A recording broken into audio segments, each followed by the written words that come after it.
حضرات، آج ذوالحجہ کی 25 تاریخ ہے اور ہمارے ہاں کچھ تاریخوں کا جو اختلاف ہے اس کی روح سے ہو سکتا ہے کہ 26 ہو۔ آج سے 1384 برس قبل تقریباً آج کے دن حضرت عمر فاروق رضی اللہ تعالی عنہ پر قاتلانہ حملہ ہوا تھا، اس لیے کہ بعض روایات میں 26 ذی الحجہ کا تعین ہوا ہے اور بعض میں الفاظ یہ آئے ہیں کہ ذوالحجہ کے 4 دن باقی تھے جس دن کے حضرت عمر رضی اللہ تعالی عنہ پر یہ قاتلانہ حملہ ہوا۔ حج سے واپسی کو ابھی چند ہی دن ہوئے تھے اور اسی سفر حج کے دوران حضرت عمر رضی اللہ تعالی عنہ نے ایک موقع پر زمین پر لیٹ کر اور ہاتھ آسمان کی طرف پھیلا کر اللہ سے دعا کی تھی کہ پروردگار، میری ذمہ داریاں بہت بڑھ گئی ہیں، اب میرے اعضاء میں ضعف ہے، میں کمزوری محسوس کر رہا ہوں، رعیت بہت بڑھ گئی ہے جس کی ذمہ داری ہے، تو مجھے تو اپنے پاس بلا لے اور اٹھا لے اس سے پہلے کہ میں اپنی ان ذمہ داریوں کے بارے میں مسئول بن جاؤں اور ان کا حق ادا نہ کر سکوں۔ تو روایات میں آتا ہے کہ اس کے بعد چند ہی دن اس دنیا میں انہوں نے بسر کیے ہیں، اس کے بعد یہ قاتلانہ حملہ ہوا۔ 3 دن آپ زندگی اور موت کی کشمکش میں مبتلا رہے ہیں۔ ابو لولو فیروز ایک مجوسی ایرانی غلام تھا حضرت مغیرہ ابن شعبہ کا رضی اللہ تعالی عنہ۔ حضرت عمر نے خاص قاعدہ بنایا ہوا تھا، غیر مسلموں کے مدینے میں داخلے پر پابندی تھی۔ حضرت مغیرہ ابن شعبہ نے خاص طور پر سفارش کر کے حضرت عمر سے اجازت حاصل کی ابو لولو فیروز کے لیے کہ اسے مدینے میں آ کر کام کرنے کی اجازت دی جائے، اس لیے کہ وہ بہت سے فنون سے واقف ہے۔ حضرت عمر نے اجازت دے دی۔ چند دنوں کے بعد وہ فریادی بن کر حاضر ہوا حضرت عمر رضی اللہ تعالیٰ عنہ کی خدمت میں کہ میرے آقا جو ہیں حضرت مغیرہ ابن شعبہ رضی اللہ تعالیٰ عنہ وہ مجھ سے بہت زیادہ ٹیکس وصول کرتے ہیں۔ یعنی یہ معاملہ تھا کہ جو غلام ہوتے تھے وہ اپنا کام کرتے تھے لیکن اپنی آمدنی میں سے ایک حصہ وہ اپنے ان آقاؤں کو دیتے تھے کہ جن کی وہ غلامی میں تھے۔ تو حضرت مغیرہ ابن شعبہ نے جو مقدار مقرر کی 2 درہم روزانہ، اس پر اس نے احتجاج کیا کہ یہ بہت زیادہ ہے۔ حضرت عمر رضی اللہ تعالیٰ عنہ نے اس سے سوال کیا کہ تم کیا کیا کام جانتے ہو؟ جب اس نے گنوائے کہ میں یہ کام جانتا ہوں تو حضرت عمر نے فیصلہ کیا کہ پھر یہ 2 درہم روزانہ زیادہ نہیں۔ اس پر وہ بہت غضبناک ہوا۔ حضرت عمر نے بھی اس سے ایک فرمائش کی کہ میرے لیے ایک ایسی چکی بنا دو جو ہوا سے چلتی ہو اور وہ آٹا پیسے۔ تو اس نے اسی غصے میں یہ کہا کہ ہاں، آپ کے لیے تو میں ایسی چکی بناؤں گا جس کی یاد رہتی دنیا تک باقی رہے۔ اس پر حضرت عمر نے جب وہ چلا گیا تو جو لوگ مجلس میں حاضر تھے ان سے آپ نے فرمایا کہ یہ شخص مجھے قتل کی دھمکی دے گیا ہے۔ لیکن نوٹ کیجئے کہ اسلام نے جو نظام دیا ہے نوع انسانی کو، وہ نظام جو محمد الرسول اللہ صلی اللہ علیہ وسلم نے عطا فرمایا، اور جیسا کہ میں نے بارہا عرض کیا ہے کہ اگر اس کو پوری طرح شباب میں دیکھنا ہو، للی ان بلوم جسے کہتے ہیں انگریزی میں، ایک پھول پوری طرح کھل گیا ہو، اگر وہ نظام اس کیفیت میں آپ دیکھنا چاہیں تو وہ در حقیقت خلافت عمر فاروق کا دور ہے رضی اللہ تعالی عنہ۔ وہ تمام خصائص، وہ تمام برکات جو اس نظام میں ہیں، نظام عدل اجتماعی، وہ اپنے نقطۂ عروج پر نظر آتے ہیں حضرت عمر فاروق رضی اللہ تعالی عنہ کے عہد خلافت میں۔ اسی نظام کا ایک پہلو یہ بھی ہے کہ انسان طبعاً آزاد ہے، اس کی آزادی پر کوئی قدغن، کوئی بندش بغیر کسی ثبوت کے نہیں لگائی جا سکتی۔ خود حضور صلی اللہ علیہ وسلم کے زمانے کا ایک واقعہ ہے کہ کسی شخص کو، مدینے کے کسی شخص کو کسی شبہ میں گرفتار کیا گیا۔ حضور خطبہ دے رہے تھے کہ ایک شخص نے کھڑے ہو کر کہا کہ میرے پڑوسی کو کس جرم کی پاداش میں گرفتار کیا گیا۔ حضور نے اعراض فرمایا، اس کی بات کا نوٹس نہیں لیا، دوسری طرف آپ نے رخ کر لیا، وہ ادھر پھر آ گیا، اس نے پھر سوال کیا تو حضور نے فوراً حکم دیا کہ اس کو رہا کر دیا جائے۔ یعنی یہ کہ اگر کوئی ثبوت موجود نہیں ہے تو معلوم ہوا حضور صلی اللہ علیہ وسلم کے اس طرز عمل سے کہ پھر واقعتاً اس کو گرفتار رکھنا، اسیری میں رکھنا، محبوس رکھنا پھر یہ صحیح نہیں ہے، بلکہ اس کو رہا کر دیا جانا چاہیے۔ یہی معاملہ ہمیں نظر آتا ہے اپنی اس آخری تکمیلی شان میں کہ حضرت عمر یقین کے ساتھ یہ بات کہہ رہے ہیں کہ یہ شخص مجھے قتل کی دھمکی دے گیا ہے، اور عمر فاروق رضی اللہ تعالی عنہ کوئی عام انسان نہیں ہے۔ 10 برس سے زائد عرصہ ہو چکا ہے کہ اسلام کی چکی جو چل رہی ہے تو اس کے مرکز جو ہے، اس کے جیسے کہ میں نے مثال دی تھی کہ حضرت علی رضی اللہ تعالی عنہ نے جب ایک موقع پر فارس کے محاذ پر، ایران کے محاذ پر صورتحال کچھ مخدوش ہو گئی تھی تو حضرت عمر نے یہ ارادہ کیا تھا کہ وہ خود محاذ پر جائیں اور مسلمان افواج کی کمان خود کریں، تو حضرت علی نے مخالفت کی تھی اور انہوں نے مشورہ دیا تھا اور یہ الفاظ فرمائے تھے کہ آپ کا اپنی جگہ سے ہل جانا یہ تو پورے اس نظام کے درہم برہم کرنے کا سبب بن سکتا ہے، اور یہی تشبیہ دی تھی کہ چکی اسی وقت تک چلتی ہے جبکہ اس کی وہ کلی اپنی جگہ پر قائم رہے، تو آپ کی مثال تو اس پورے نظام کے لیے اس کلی کسی ہے۔ تو 10 برس تک وہ چکی جو ہے گھوم رہی تھی اسی شخصیت کے گرد، اور کتنے فتوحات کا دائرہ کہاں سے کہاں تک پہنچا تھا، ایک اتنی بڑی کوئی سلطنت اس سے پہلے تاریخ انسانی میں کبھی وجود ہی میں نہیں آئی تھی، لیکن یہ کہ اس کے باوجود کہ اتنی عظیم سلطنت کے ذمہ دار ترین فرد ہیں حضرت عمر، میں حاکم کا لفظ استعمال نہیں کرنا چاہتا اس لیے کہ یہ لفظ بھی ہمارے اس نظام عدل اجتماعی کے ساتھ مناسبت نہیں رکھتا، نہ وہ حاکم تھے نہ حکمران تھے، وہ تو سید القوم خادمہم کی کامل مثال جو ہو سکتی ہے وہ حضرت عمر فاروق ہے رضی اللہ تعالی عنہ، لیکن یہ کہ اس نظام کی ذمہ دار ترین شخصیت ہے حضرت عمر،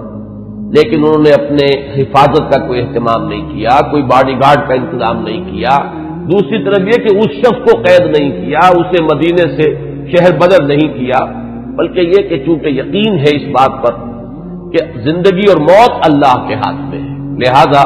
وہ ہمیں نظر آتا ہے کہ ایک طرف توکل اس کی یہ شان ہے، دوسری طرف فراست کا یہ عالم ہے کہ اس کے اس جملے کی بات آپ نے پالی ہے کہ یہ مجھے قتل کی دھمکی دے گیا ہے، تیسری طرف اسلامی نظام میں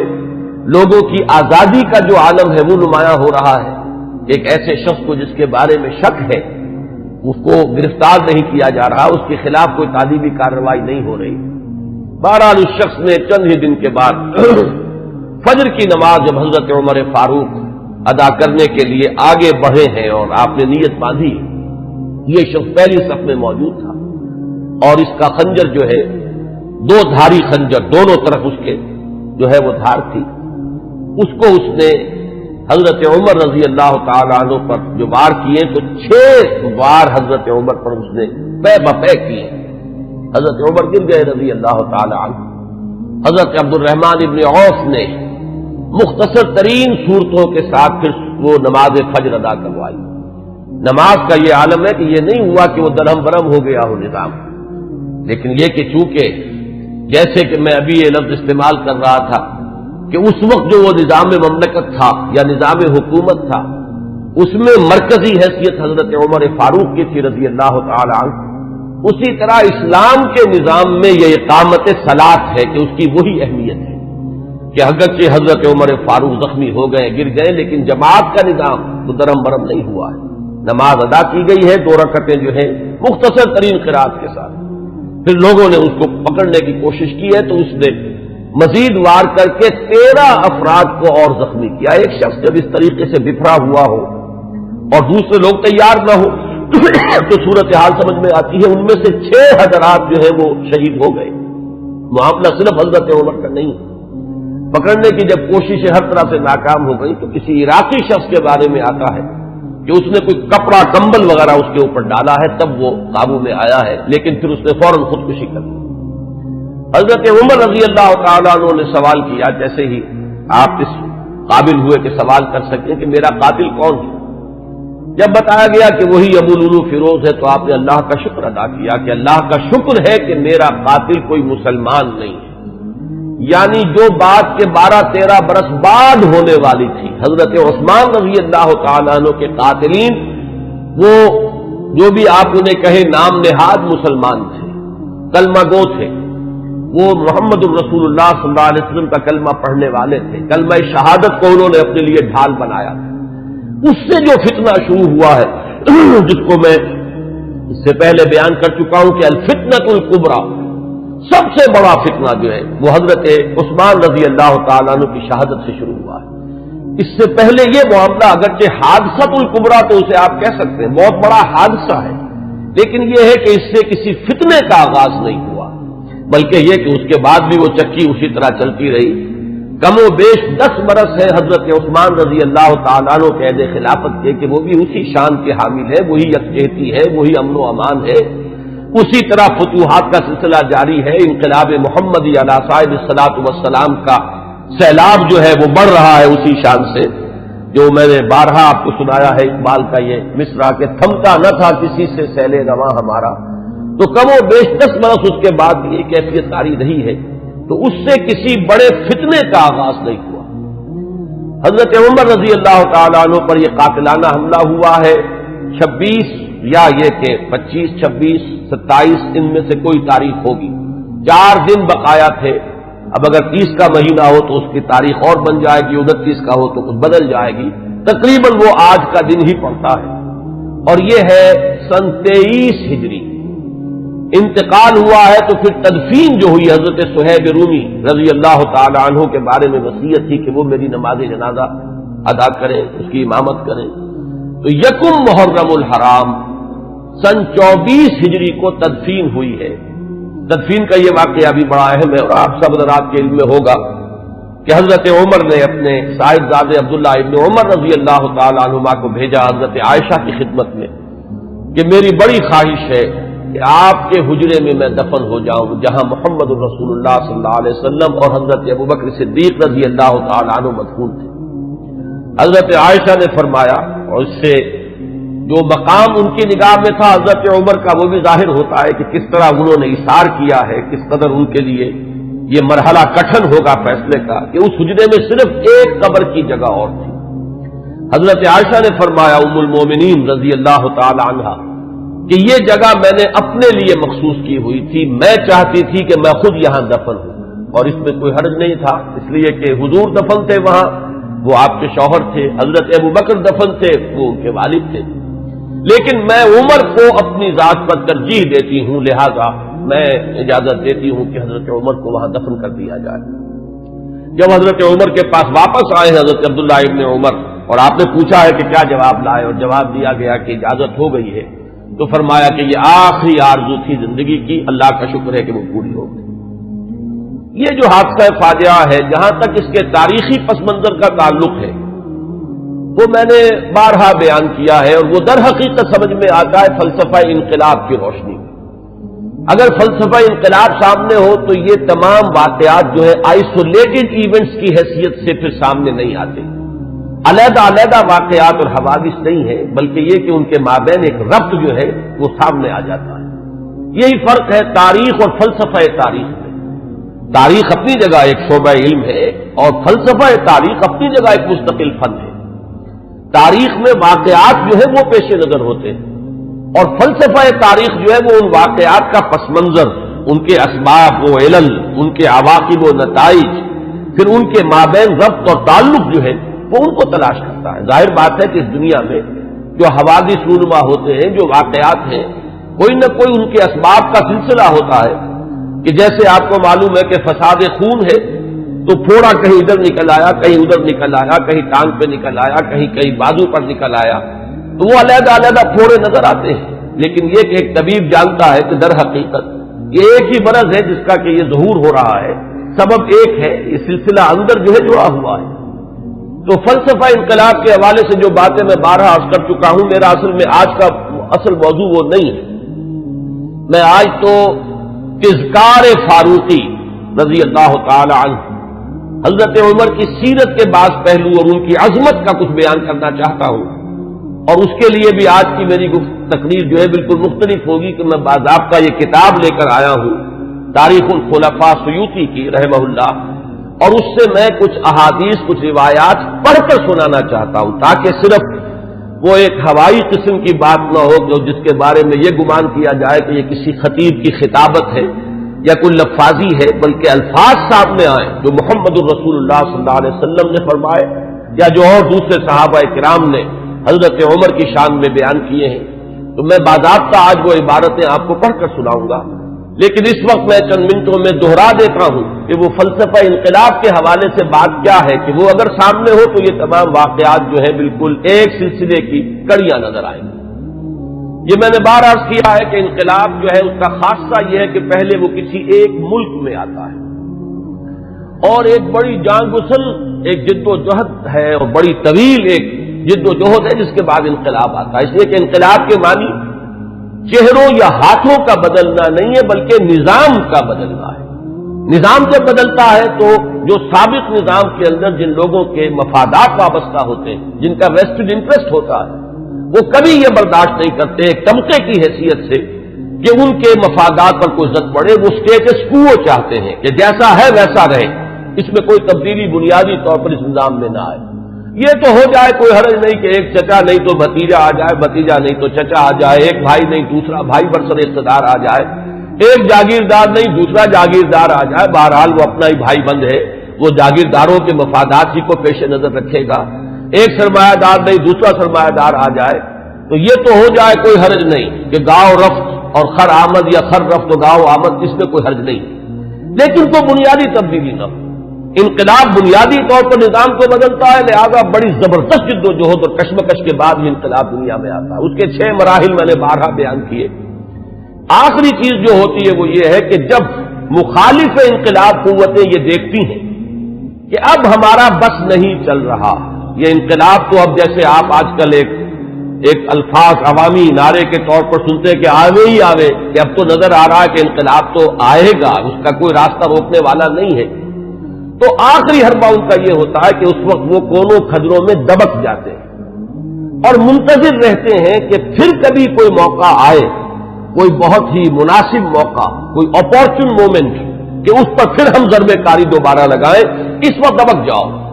اس وقت جو ہے اپنے سر نیچے کرو، اس کو کہتے ہیں کاؤنٹر ریولیوشنری موومنٹ۔ تو حضور صلی اللہ علیہ وسلم کی 20 سالہ جد و جہد کے نتیجے میں جب عرب میں انقلاب کی تکمیل ہو گئی تو مخالف انقلاب قوتوں نے بھی اس وقت جو ہے گردن جھکا دی۔ وہ منتظر تھے کہ پھر کوئی موقع آئے تو ہم کھڑے ہو جائیں اور پھر اس انقلاب کو ناکام کریں۔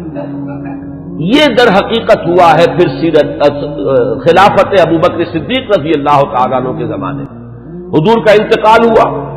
مسلمانوں کے دل زخمی تھے، مسلمانوں کا مورال ظاہر بات ہے، اس کا آپ تصور کیجئے کتنا جو ہے اس وقت مجروح ہو چکا تھا۔ اس وقت پھر یہ قوتیں ابری ہیں، ایک طرف تو نئے مدعیان نبوت کھڑے ہو گئے اسلام کی بیخنی کے لیے، دوسری طرف زکوٰۃ کے مانعین منکرین زکوٰۃ۔ منکرین زکوٰۃ کا مطلب یہ نہیں ہے کہ انہوں نے زکوٰۃ کا انکار کیا تھا، صرف یہ کہتے تھے کہ ہم حکومت کو ادا نہیں کریں گے، اپنے طور پر کریں گے۔ یہ دو قوتیں جو ابری ہیں دونوں کی دونوں اندرون ملک عرب سے ابری ہیں، کوئی باہر کی قوت اس میں نہیں تھی بلکہ اندرون ملک عرب، کیونکہ ابھی تک انقلاب کی تکمیل بھی تو عرب ہی کی حد تک ہوئی تھی، تو جو مخالف انقلاب قوتیں وہ بھی وہیں سے ابری۔ حضرت ابوبکر صدیق رضی اللہ تعالیٰ عنہ کے مناقب کا یہ بہت اہم باب ہے کہ ایک آئرن ول کے ساتھ، ایک آہنی عظیمت کے ساتھ، بلکہ یوں کہیے کہ کوہ ہمالیہ جیسی عظیمت کے ساتھ انہوں نے مقابلہ کیا اور ان تمام مخالف انقلاب تحریکوں کو اور قوتوں کو کچل کر، اور پھر انہوں نے ذمہ داری جو ہے سنبھالی حضرت عمر فاروق کو، اور بہت جلد وہ تو اللہ تعالیٰ کے حضور میں اور محمد الرسول اللہ صلی اللہ علیہ وسلم کی رفاقت کے لیے وہ آخرت میں روانہ ہو گئے۔ اب جو دور آیا ہے جس کا آغاز حضرت ابو بکر کے زمانے میں ہوا تھا، ویسے تو یہ کہ غزوہ تبوک اور غزوہ موتا حضور کی حیات طیبہ میں ہوئے ہیں، لیکن ابھی تک کوئی فتوحات کا دائرہ جو ہے حضور کے زمانے میں نہیں تھا۔ حضرت ابو بکر کے زمانے میں فتوحات کا معاملہ شروع ہوا، شام میں پیش قدمی ہوئی، کچھ عراق کے اندر بھی پیش قدمی ہوئی۔ یہ شام عرب، عراق عرب، اصل میں یہ عرب ہی کے ملک کے حصے ہیں جن پر کے چونکہ زرخیز علاقے تھے تو اس وقت کی دو سپر پاورز نے قبضہ کیا ہوا تھا۔ شام عرب پر قبضہ تھا سلطنت روما کا، اور عراق عرب پر قبضہ تھا سلطنت فارس کا، تو اصل میں تو یہ عرب علاقے تھے۔ بہرحال حضرت ابوبکر صدیق کے زمانے میں فتوحات ہوئی، کچھ شام میں کچھ عراق میں۔ پھر اصل جو فتوحات کا سیلاب تھا وہ حضرت عمر کے زمانے میں آگے آیا ہے، اور اس میں آپ کو معلوم ہے پورا شام فتح ہوا، پورا ایران فتح ہوا، اور کہاں سے کہاں تک حدود پہنچ گئے۔ اب جو مخالف انقلاب قوتیں ابھری ہیں، ظاہر بات ہے کہ وہ اب بیرون سے تھیں۔ ایک اندرون سے سازش، یہودی سازش عبداللہ ابن سبا کی، اور دوسری طرف یہ کہ عجمی انتقام، اس لیے کہ جہاں تک تعلق ہے سلطنت روما کا، ایک تو یہ کہ وہ بالکل ختم نہیں ہوئی تھی، ابھی اس کے شمالی افریقہ کے مقبوضات بھی بقایا تھے، ابھی اس کے پاس جس کو آپ ایشیا مائنر کہتے ہیں، ایشیائے کوچک، وہ بھی باقی تھا، اس کے اور یورپین مقبوضات بھی ابھی باقی تھے، تو وہ بالکل ختم نہیں ہوئی تھی۔ صرف یہ ہے کہ یوں سمجھیے کہ ایک ٹانگ اس کی ٹوٹ گئی تھی کہ ویسٹ ایشیا سے تقریباً اسے بے دخل کر دیا گیا، جبکہ سلطنت ایران کا معاملہ یہ کہ وہ تو بالکل ختم ہو گئی، اس کی دھجیاں اڑ گئیں، اس کا کوئی وجود نہیں رہا۔ وہ جو سلسلہ چلا آ رہا تھا ان کے ہاں ایک شہنشاہی سلسلہ، وہ ختم ہو کر رہ گیا۔ اس اعتبار سے جو اصل رد عمل ہوا ہے اس مرحلے پر وہ ایران کی طرف سے ہوا ہے۔ ایرانی ویسے بھی شاہ پرست اور نسل پرست لوگ ہیں، ان کے اندر اپنی نسل کی برتری کا اور عربوں کی تحقیر کا جذبہ جو ہے یہ ہمیشہ سے پایا جاتا ہے کہ عربوں کو وہ کچھ تسلیم کرنے کو تیار ہی نہیں تھے۔ اب جب حضرت عمر کے ہاتھوں یہ معاملہ ہوا اور سلطنت کسریٰ جو ہے پارا پارا ہو گئی اور اس کا سلسلہ ختم ہو گیا، تو در حقیقت اب دوسرا انتقام جو ہے وہ آیا ہے یہ باہر سے۔ اور یہ جو معاملہ تھا حضرت عمر کی شہادت کا، یہ کوئی آئسولیٹڈ فیکٹ نہیں ہے، آئسولیٹڈ ایونٹ نہیں ہے، اگرچہ جیسے اس کو میں نے بیان کیا واقعات تو یہی ہیں، اس سے زیادہ جو ہے اس کا کوئی ثبوت تو تاریخ کے اندر جو ہے ہمیں نہیں مل سکے گا، لیکن یہ ہے کہ یہ سب کو معلوم ہے کہ جو گورنر تھا ایک ایرانی، وہ اس کی پشت پر تھا، اور اس گورنر ہی کی شہ پر اس نے یہ سارا اقدام کیا ہے، اور مجوسی تھا، ایرانی تھا، اس نے انتقام لیا ہے حضرت عمر فاروق رضی اللہ تعالی عنہ سے۔ اس کے بعد یہ بات آگے بڑھی، اور جیسا کہ میں نے عرض کیا کہ پھر یہودی سازش بھی جب سامنے آئی ہے، اور پھر یہودی سازش اور عجمی انتقام،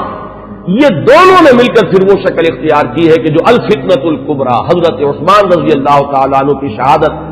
جو جس کا نتیجہ نکلی۔ تو اگر اس کو آپ سمجھیں گے تو یہ بالکل سمجھ میں آنے والی بات ہے، یہ کوئی ایسا نہیں ہے کہ کوئی بالکل ہی یعنی انوکھی باتیں ہوں، بلکہ یہ سمجھ میں آنے والی باتیں ہیں، تاریخ کے یہ حقائق ہیں، ان اصولوں کو سامنے رکھا جائے تو ہر چیز اپنے صحیح پرسپیکٹو میں نظر آ جاتی ہے۔ لیکن جیسا کہ میں نے عرض کیا، میں آج اس سلسلے میں کچھ زیادہ عرض نہیں کرنا چاہتا، میں یہ چاہتا ہوں کہ حضرت عمر کے مناقب میں آج آپ کو باضابطہ کچھ روایات پڑھ کر سناؤں اور ان کے ترجمے کے حوالے سے بات آپ کے سامنے رکھوں۔ سب سے پہلی بات ان کی شخصیت کے ضمن میں یہ ہے کہ اگرچہ ایک روایت تو یہ بھی ملتی ہے، علامہ ذہبی نے یہ رائے ظاہر کی ہے کہ حضرت عمر جب ایمان لائے ہیں تو ان کی عمر 27 برس تھی رضی اللہ تعالی عنہ، لیکن یہ کہ غالباً انہیں مغالطہ ہوا ہے۔ امام نووی رحمہ اللہ نے جو کچھ لکھا ہے وہ میں پڑھ کر سنا رہا ہوں۔ ولد عمر بعد الفیل ب13 سنہ، حضرت عمر رضی اللہ تعالیٰ عنہ کی ولادت ہوئی ہے عام فیل کے 13 سال بعد۔ یہ آپ کو معلوم ہوگا کہ عام الفیل جو ہے، جس سال کے ابرہہ نے حملہ کیا تھا خانہ کعبہ پر، وہ آیا تھا لے کر مکے پر چڑھائی کے لیے، اپنے ہاتھیوں کے ساتھ اپنا ایک لشکر جرار لے کر آیا تھا، اسی سال حضور کی ولادت باسعادت ہوئی۔ 13 برس بعد حضرت عمر کی ولادت ہے، گویا کہ جب آفتاب نبوت طلوع ہوا ہے، یعنی جب کہ وحی کا آغاز ہوا ہے، تو حضرت عمر رضی اللہ تعالیٰ عنہ کی عمر 27 برس تھی۔ اور چھٹے سال، اس پہ بالکل اتفاق ہے کہ چھٹے سال نبوت میں، یعنی جبکہ حضور صلی اللہ علیہ وسلم کو آغاز وحی کو آپ پر 6 برس ہو چکے تھے، اس سال یہ ایمان لائے، اس میں کسی اختلاف کی گنجائش نہیں ہے، بلکہ یہ کہ حضرت حمزہ رضی اللہ تعالیٰ عنہ کا بھی کیونکہ سال ایمان لانے کا سال وہی ہے، لہذا اس میں ذرا سا مجھے آج تحقیق کرنی پڑی تو معلوم ہوا کہ حضرت حمزہ پہلے ایمان لائے ہیں، حضرت عمر بعد میں۔ فرق جو ہے وہ صرف 3 دن کا ہے، حضرت حمزہ 3 دن قبل ایمان لائے ہیں اور حضرت عمر رضی اللہ تعالی عنہ یہ 3 دن کے بعد ایمان لائے ہیں۔ تو جس وقت وہ ایمان لائے ہیں اس کا مطلب یہ ہے کہ 33 برس عمر تھی حضرت عمر رضی اللہ تعالی عنہ کی، اور جب آپ کا انتقال ہوا ہے، شہادت ہوئی ہے،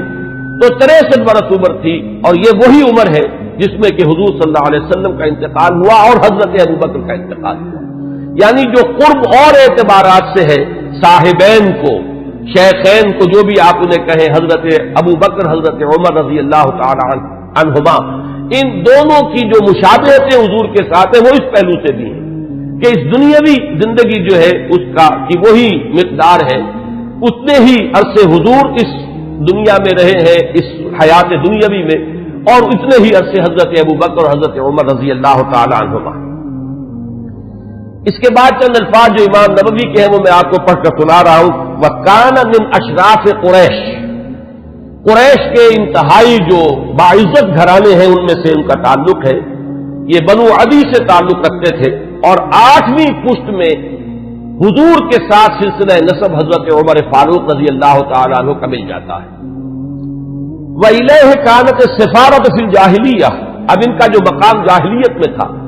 اس میں بھی سمجھیے ایام جاہلیت سے مراد ہے اسلام لانے سے پہلے جو ان کا مقام اپنے اس نظام میں تھا جو قبائلی نظام تھا عرب کے اندر، قریش میں ان کی حیثیت کیا تھی؟ تو وَإِلَيْهِ كَانَتِ السِّفَارَةُ فِي الْجَاهِلِيَّةِ كَانَتْ قُرَيْشُ إِذَا وَقَعَتِ الْحَرْبُ بَيْنَهُمْ أَوْ بَيْنَهُمْ وَبَيْنَ غَيْرِهِمْ بَعَثُوا سَفِيرًا أَيْ رَسُولًا وَإِذَا نَافَرَهُمْ مُنَافِرٌ أَوْ فَاخَرَهُمْ مُفَاخِرٌ بَعَثُوهُ مُنَافِرًا أَوْ مُفَاخِرًا۔ اب یہ قبائلی زندگی کا پورا نقشہ اس عبارت میں آ گیا ہے کہ جہاں کہیں کوئی جنگ ہوتی تھی، جھگڑا ہوتا تھا قریش کا خود اپنے اندر 2 گھرانوں کے مابین، یا قریش کا بحیثیت قبیلہ کسی دوسرے قبیلے سے، تو حضرت عمر کو سفیر کی حیثیت سے بھیجا جاتا تھا، یہ ان کا مقام ہے۔ اور اگر کہیں کوئی مفاخرت ہو جاتی تھی، کہیں کسی بڑے شاعر اور خطیب نے کھڑے ہو کر وہ اپنے قبیلے کے جو ہے مفاخر بیان کیے، تو وہاں پر پھر مقابلے کے لیے بھی، اس تفاخر کے لیے بھی حضرت عمر کو بھیجا جاتا تھا۔ تو یہ ان کا مقام اپنی اس زندگی میں تھا۔ یہیں پر نوٹ کر لیجئے کہ حضرت ابوبکر صدیق رضی اللہ تعالیٰ عنہ کے بارے میں بھی میں نے آپ کو بتایا کہ اسلام لانے سے قبل قریش میں ان کا یہ مقام تھا کہ دیت کے فیصلے وہ کرتے تھے۔ قبائلی زندگی میں سب سے زیادہ نازک معاملہ ہوتا ہے مقدمات قتل کا فیصلہ، اور ظاہر بات ہے کہ اگر کہیں اپنے گھرانوں کے اندر ہی قتل کا معاملہ ہو گیا ہے تو جان کے بدلے جان کے بجائے اس میں کوشش کی جاتی تھی کہ جو بھی خون بہا ہے وہ دے کر تو جو قاتل ہے کیونکہ اپنے ہی قبیلے کا فرد ہے اس کی جان بچائی جائے۔ اب اس میں تعین کرنا کہ کتنا خون بہا ہو، یہ کام جو ہے حضرت ابوبکر رضی اللہ تعالیٰ عنہ کے سپرد تھا، تو اس سے بھی اندازہ ہوتا ہے کہ ان کا مقام اپنے اس نظام میں جو پہلے سے قائم تھا وہ کیا تھا۔ بالکل اسی طرح کا معاملہ جو ہے وہ حضرت عمر رضی اللہ تعالیٰ عنہ کا۔ حضرت عمر کے اسلام کے بارے میں بہت سی روایات آپ نے سنی ہوں گی، اور میں بھی پہلے کئی مرتبہ بیان کر چکا ہوں۔ میں نے جو اس دور میں مزید مطالعہ کیا تو معلوم ہوا کہ بعض روایات اور بھی ہیں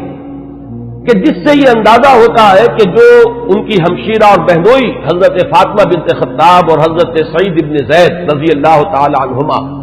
ان کے ساتھ جو واقعہ ہوا، اندازہ ایسا ہوتا ہے کہ وہ در حقیقت وہ آخری ضرب تھی جو حضرت عمر کے دل پر لگی ہے۔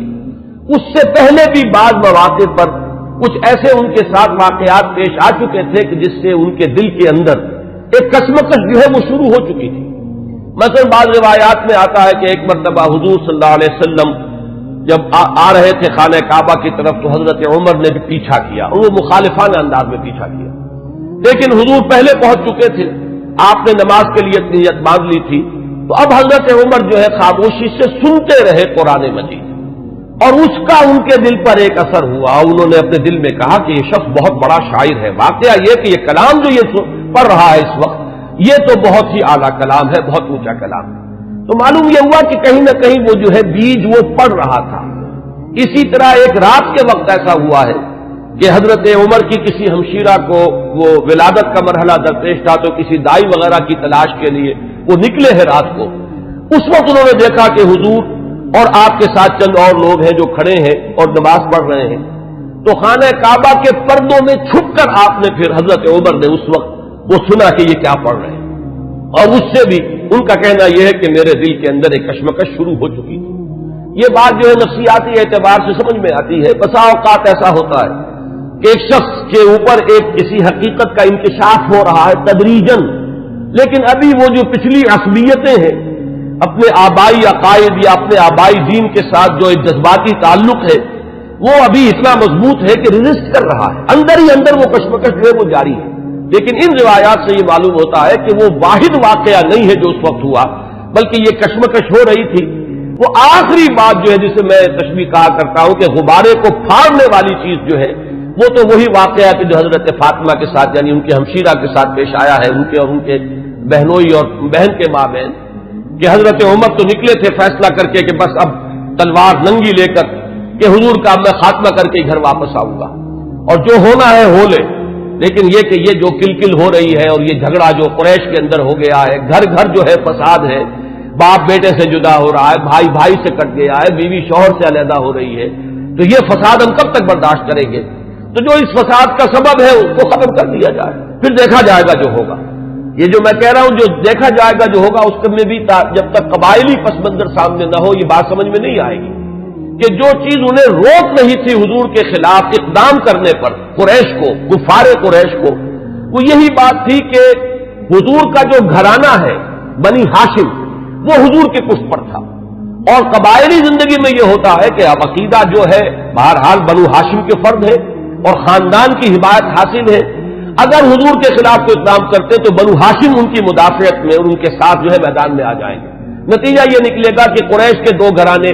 آپس میں ٹکرا جائیں گے، یا قریش کے مابین جو ہے ان کے اپنے اندر جو ہے ایک کشمکش شروع ہو جائے گی، اور یہ چیز جو ہے جیسے کہ ایک عام محاورہ بھی ہے کہ house divided amongst itself can not stand. تو ہمیں جو مقام حاصل ہے پورے عرب میں، جو سیادت اور قیادت اور چودراہٹ ہماری چل رہی ہے، اگر ہم آپس میں لڑ پڑے تو پھر وہ ہماری قیادت اور سیادت جو ہے چودراہٹ وہ ختم ہو جائے گی۔ یہ روک تھا قریش، جو کفار قریش ہے ان کے راستے میں یہ رکاوٹ تھی کہ حضور کے خلاف کوئی اقدام نہیں کر رہے تھے۔ بالآخر حضرت عمر نے طے کیا اب جو ہو سو ہو، اب تو میں یہ کام کر کے رہوں گا۔ اس وقت وہ چلے ہیں، لیکن یہ کہ درمیان میں بعض روایات میں نام آتا حضرت حذیفہ رضی اللہ تعالی عنہ، اور غالباً یہ ابو سفیان کے بیٹے ہیں جو ایمان لا چکے تھے۔ حضرت عمر کو معلوم نہیں تھا۔ انہوں نے جب دیکھا کہ تیور جو ہے بہت ہی اس وقت عمر کے بدلے ہوئے ہیں، پوچھا کیا معاملہ ہے؟ کہ میں جا رہا ہوں کہ آج تو بس فیصلہ چکا کے آؤں گا اور محمد کو میں قتل کر دوں گا صلی اللہ علیہ وسلم۔ انہوں نے بڑی حکمت سے کام لے کر رخ موڑ دیا کہ تم پہلے اپنے گھر کی خبر تو لو، تمہاری بہن اور تمہارے بہنوں ایمان لا چکے۔ اب جو جلال کا عالم ہوا ہوگا عمر کا رضی اللہ تعالی عنہ، اس کا آپ اندازہ کیجئے، جس قدر غضبناک ہو کر وہ گئے ہیں اور دروازہ جو ہے وہ دھڑدھڑایا تو وہ اندر اس وقت جو ہے حضرت خباب بن الارت آئے ہوئے تھے رضی اللہ تعالی عنہ، اور وہ انہیں سورہ طٰہٰ ابھی نازل ہوئی تھی، تو میاں بیوی جو ہے حضرت سعید ابن زید اور فاطمہ بنت خطاب جو ان کی زوجہ ہے حضرت سعید کی، انہیں وہ سورہ طٰہٰ پڑھا رہے تھے۔ تو اسی میں یہ پہنچ گیا، اندازہ ہو گیا عمر ہے، تو انہوں نے چھپایا حضرت خباب کو تو کہ ان کے تو آتے ہی شاید سر ہی قلم کر دے، میں تو پھر بھی بہن ہوں، اور یہ شوہر جو ہے نہ صرف یہ کہ بہنوئی ہے بلکہ چچا زاد بھائی ہے، اس لیے کہ حضرت عمر کے والد خطاب اور دادا نفیل ہی کے بیٹے تھے حضرت زید۔ میں حضرت اس لیے کہہ رہا ہوں اگرچہ وہ حضور پر وحی کے آغاز سے پہلے جو ہے ان کا انتقال ہو گیا، لیکن موحد کامل تھے وہ، اور ان کے بیٹے حضرت سعید، تو یہ چچا زاد بھائی ہیں آپس میں، تو چچا زاد بھائی بھی ہے بہنوئی بھی ہے، تو کچھ نہ کچھ پاس تو کرے گا۔ لیکن یہ کہ خباب بن الارت رضی اللہ تعالی عنہ اس کا تو جو ہے سر قلم کر دیتے حضرت عمر، لیکن یہ کہ بہرحال اس کے بعد جو واقعہ وہ آپ نے اکثر نے سنا ہوگا، مارنا شروع کیا، بہنوئی کو مارا، لہو لہان کر دیا، بہن آئی ہے درمیان میں، اس کے ایک تھپڑ زور کا مارا ہے کہ پورا چہرہ جو ہے وہ خون سے آلودہ ہو گیا۔ اس حالت میں انہوں نے پھر جو ایک عزیمت کا اظہار کیا، کہ عمر چاہے تم ہمیں جان سے مار دو، لیکن یہ کہ اب یہ دین جو ہم نے اختیار کیا ہے، جس حق کا دامن ہم نے تھاما ہے، اب ہم اسے اپنے ہاتھ سے دینے کے لیے تیار نہیں۔ اس وقت اصل میں وہ آخری ضرب جس کو میں کہتا ہوں، وہ آخری ضرب اس وقت لگی ہے حضرت عمر کے دل پر، اور انہوں نے پھر یہ پوچھا کہ کیا پڑھ رہے تھے، مجھے بتاؤ تم وہ کلام کون سا ہے۔ اب حضرت فاطمہ کی جرأت دیکھیے رضی اللہ تعالی عنہ، ان کا کہ نہیں تم نجس ہو، مشرک ہو، پہلے تم پاک ہو تب لا یمسہ الا المطہرون۔ ان روایات میں یہ الفاظ آئے ہیں کہ استدلال کیا ہے اسی آیت سے حضرت فاطمہ نے کہ یہ کلام وہ کلام ہے سورہ واقعہ میں جو آیات آئی ہیں کہ انہ لقرآن کریم فی کتاب مکنون لا یمسہ الا المطہرون، اسے ہاتھ نہیں لگا سکتے۔ تو وہ صحیفے تھے اور آگ سے تھے کچھ جن پر لکھی ہوئی تھی سورہ طٰہٰ، انہوں نے غسل کیا اور پھر وہ جیسے جیسے پڑھتے گئے معلوم ہوا کہ وہ حجابات جو رہے سہے تھے وہ بھی اترتے چلے گئے، تانا بانا جو ہے دل دھلتا چلا گیا، اور وہ پھر اس کے بعد حاضر ہوئے ہیں تو دروازے پر بیت ارقم میں جہاں حضور اس وقت مقیم تھے، دروازے پر حضرت حمزہ کا نام بھی آتا ہے کہ حضرت حمزہ بھی وہاں پہرے پر تھے جبکہ حضرت عمر پہنچے ہیں، لیکن یہ کہ پھر وہ ایمان لائے۔ تو یہ واقعہ جو ہے اور حضرت عمر کے مزاج کے بارے میں، یہ صدیقین اور شہداء اور ان کے خاص مزاج، یہ میں تفصیلاً پہلے بیان کر چکا ہوں، اس لیے اسے نہیں دہرا رہا۔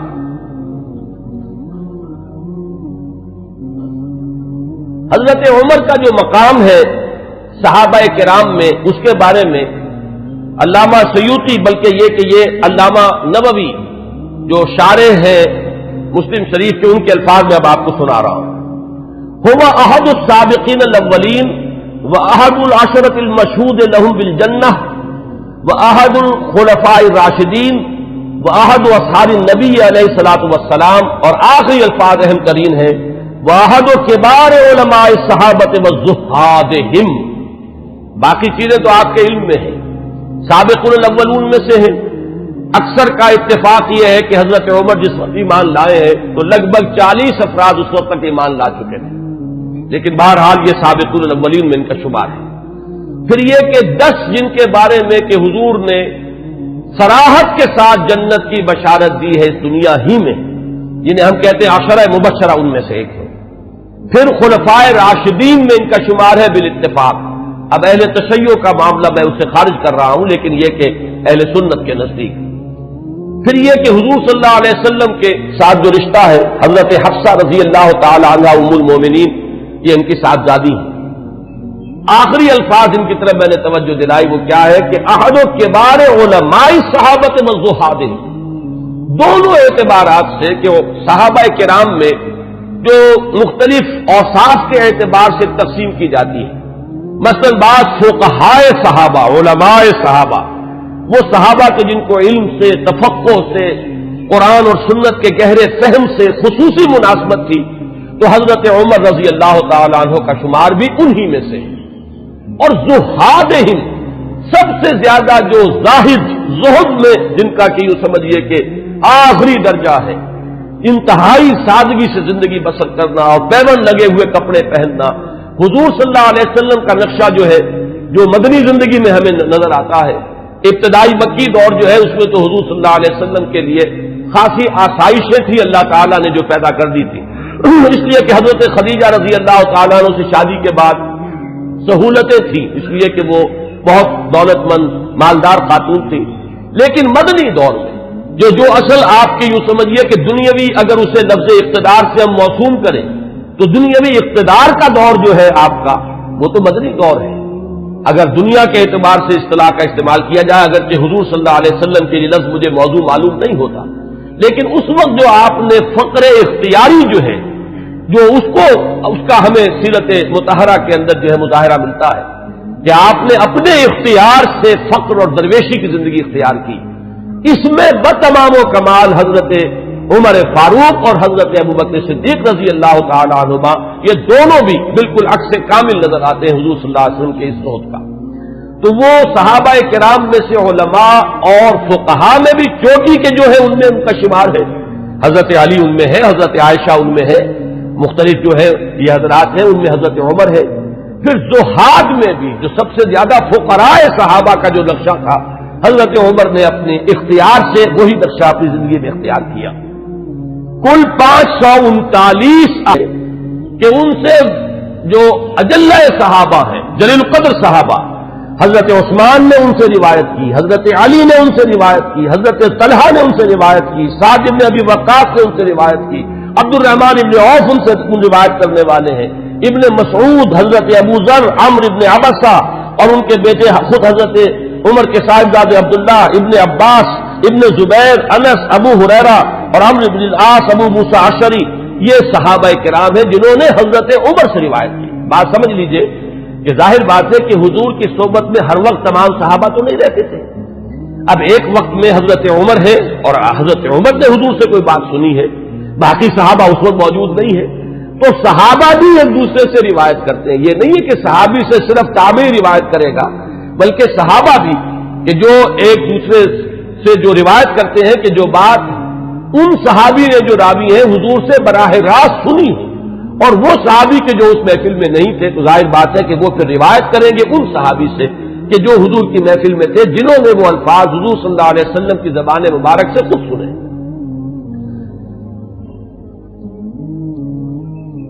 دو روایات اب میں آپ کو سنا رہا ہوں حضرت عمر کے اسلام کے ضمن میں جو حضور کی دعا منقول ہے۔ ایک دعا جو ہے اس میں مشہور ہے، عام طور پر حضرت عمر کے موضوع پر، سیرت کے موضوع پر جو تقریریں آپ نے سنی ہوں گی ان میں آپ کی سننے میں آئی ہوگی، ایک دوسری ہے وہ بھی میں چاہتا ہوں کہ آج آپ سن لیں۔ پہلی روایت امام ترمذی رحمۃ اللہ علیہ لائے ہے اور اس کے راوی حضرت عبداللہ ابن عمر ہے رضی اللہ تعالی عنہما، ان النبی علیہ الصلوۃ والسلام قال، حضور صلی اللہ علیہ وسلم نے فرمایا، اللہم اعز الاسلام باحب هذین الرجلین الیک، بعمر بن الخطاب او بابی جہل بن ہشام۔ اور اسی روایت کو طبرانی نے حضرت ابن مسعود اور حضرت انس رضی اللہ تعالی عنہما سے روایت کیا۔ گویا کہ یہ تین روایتیں ہیں، لیکن یہ کہ سند کے اعتبار سے جو امام ترمذی کی روایت ہے وہ چونکہ اونچی ہے لہذا متن اس کا دیا ہے، باقی یہ روایت جو ہے طبرانی لائے ہے حضرت عبداللہ ابن مسعود سے اور حضرت انس سے رضی اللہ تعالی عنہما کہ اے اللہ ان دو اشخاص میں سے جو تجھے محبوب ہو اس کے اسلام کے ذریعے سے اسلام کو عزت عطا فرما۔ کون ہے وہ دو اشخاص؟ حضرت عمر رضی اللہ تعالی عنہ، عمر بن الخطاب اور عمرو بن ہشام۔ ابو جہل اس کی اصل میں کنیت ہے، نام اس کا عمرو تھا، یہ عمر ہے وہ عمرو ہے۔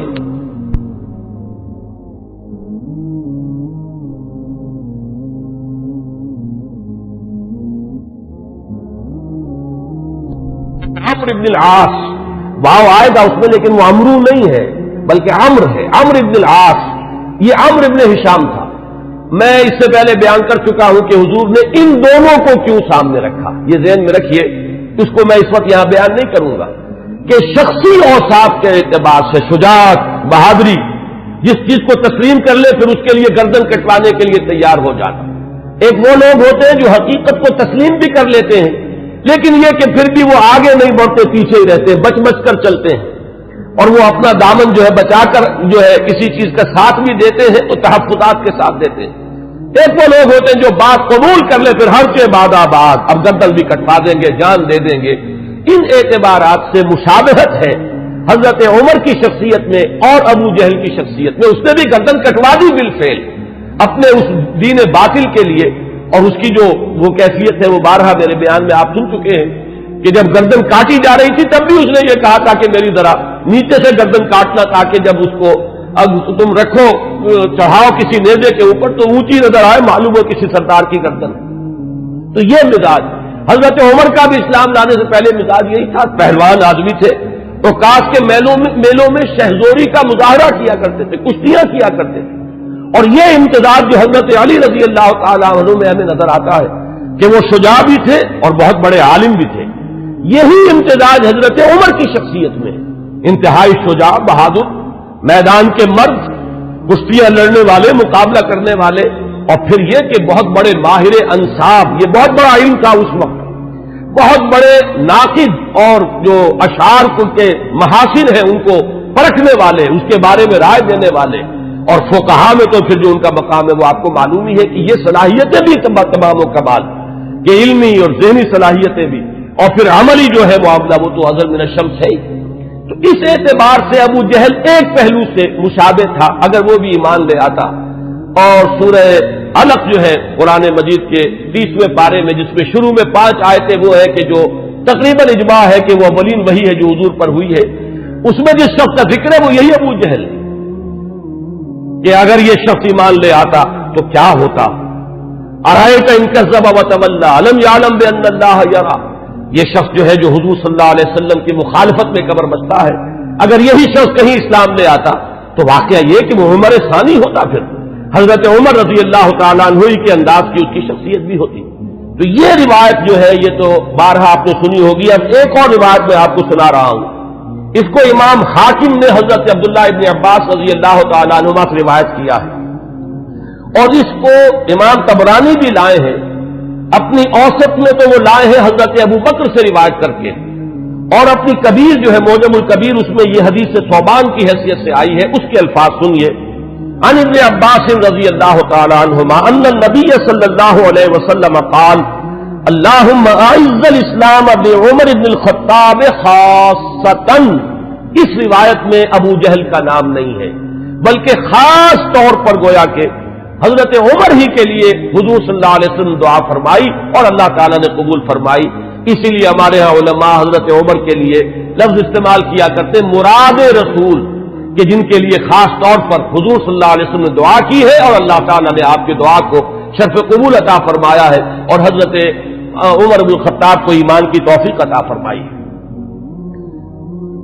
اب میں آپ کو کچھ تو وہ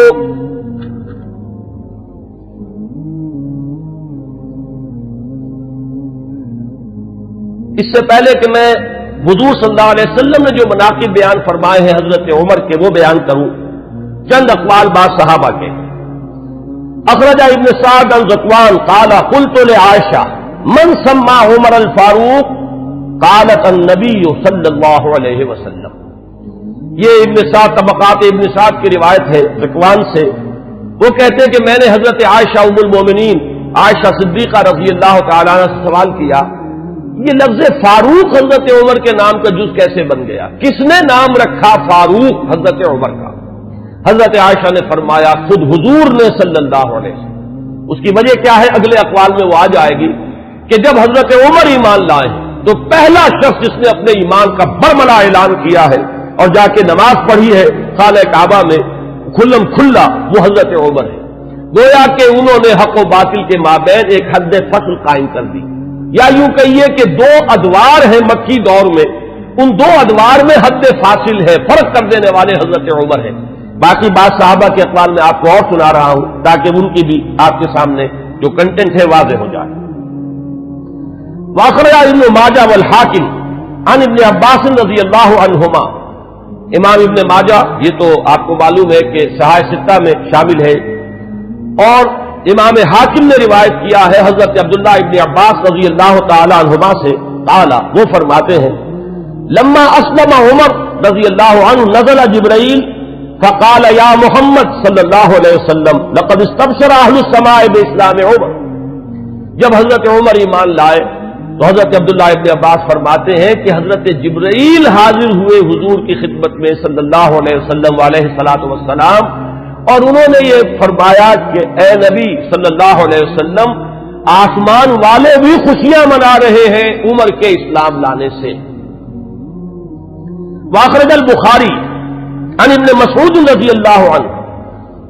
قال ما زلنا عزة منذ اسلم عمر رضی اللہ عنہ.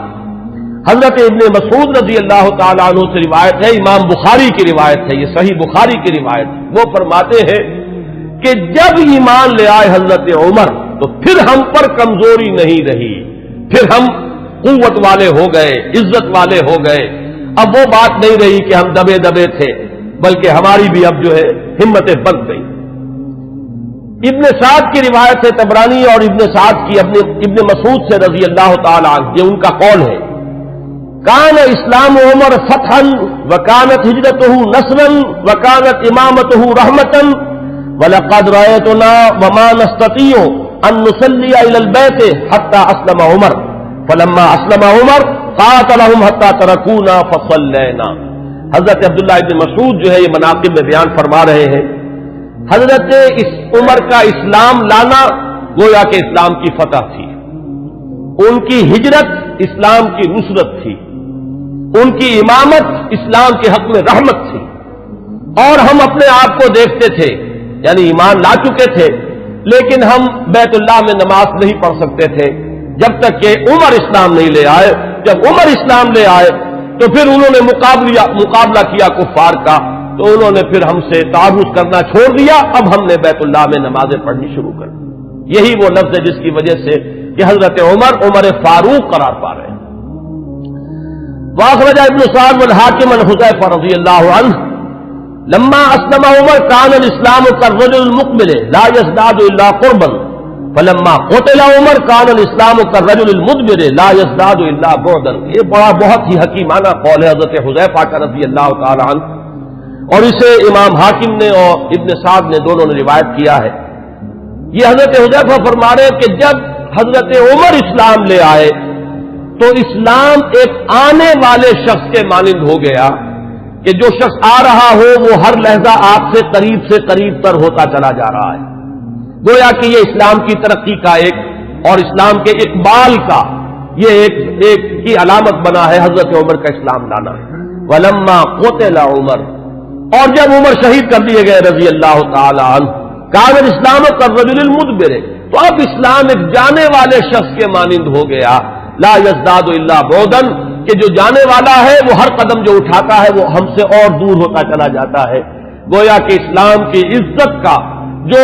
نقطۂ عروج ہے، کلائمیکس ہے، وہ حضرت عمر کی ذات ہے کہ در حقیقت ان کے ساتھ ہی اسلام کا دور اقتدار شروع ہوا، غلبہ دور۔ وہ حدیث جو ہے بہت اہم ہے جو امام مسلم لائے ہیں حضرت ابو ہریرہ رضی اللہ تعالی عنہ سے، کہ حضور نے فرمایا بدا الاسلام غریبا وسیعود کما بدا فطوبى للغرباء۔ اسلام کا جب آغاز ہوا ہے تو وہ اجنبی سا تھا، لوگ اس کے جاننے پہچاننے والے نہیں تھے، کچھ اس کے ہمدرد و غمخوار نہیں تھے، بلکہ اصل میں تو مخالفت تھی، مقابلہ تھا۔ حضور نے فرمایا کہ اب اگرچہ دور آ گیا ہے کہ اسلام کو غلبہ حاصل ہو گیا، لیکن عنقریب اسلام پھر اسی حالت کو لوٹ جائے گا۔ تو تہنیت ہو، مبارکباد ہو، خوشخبری ہو ان لوگوں کے لیے جو جب اسلام حالت غربت کو پہنچ جائے تو وہ بھی اسلام کے دامن سے وابستہ رہے، چاہے وہ خود بھی لوگوں کے اندر جو ہے ان کو پہچانا نہ جائے، اجنبی ہو کر رہ جائیں، انہیں دقیانوسی کہا جائے، لیکن وہ اسلام کے دامن سے وابستہ رہے، ان کے لیے تہنیت اور مبارکباد ہے۔ اس حدیث میں سمجھیے تو یوں کہا جا سکتا ہے کہ حضرت عمر ہے وہ حد فاصل، کہ وہ بدا الاسلام غریباً سے اسلام کا جو دور اقتدار شروع ہو رہا ہے، غلبے کا دور، قوت اور عزت کا دور، وہ حضرت عمر کی ذات سے ہے، اور پھر جو ڈھلوان شروع ہو گئی ہے وہ بھی حضرت عمر رضی اللہ تعالیٰ عنہ کی شہادت سے۔ واخرج الطبرانی عن ابن عباس رضی اللہ عنہما قال اول من جہر بالاسلام عمر بن الخطاب، سب سے پہلے جس شخص نے اسلام کا اعلان کیا علی الاعلان وہ حضرت عمر ہے۔ یہ حضرت عبداللہ ابن عباس رضی اللہ تعالیٰ عنہما کا قول ہے۔ ہجرت کے ضمن میں بھی ایک روایت ہے، میں چاہتا ہوں کہ اگرچہ اس کا ذکر پہلے بھی آیا ہے لیکن آج لفظاً میں سنا دینا چاہتا ہوں۔ اخرج ابن عساکر عن علی رضی اللہ عنہ، اس روایت کے راوی حضرت علی ہیں۔ قال ما علمت احد الحاجر الا مختفیا الا عمر بن الخطاب، حضرت عمر فرماتے میں نہیں جانتا کسی بھی شخص کو مگر یہ کہ اس نے ہجرت کی ہے خفیہ طریقے پر سوائے عمر بن الخطاب،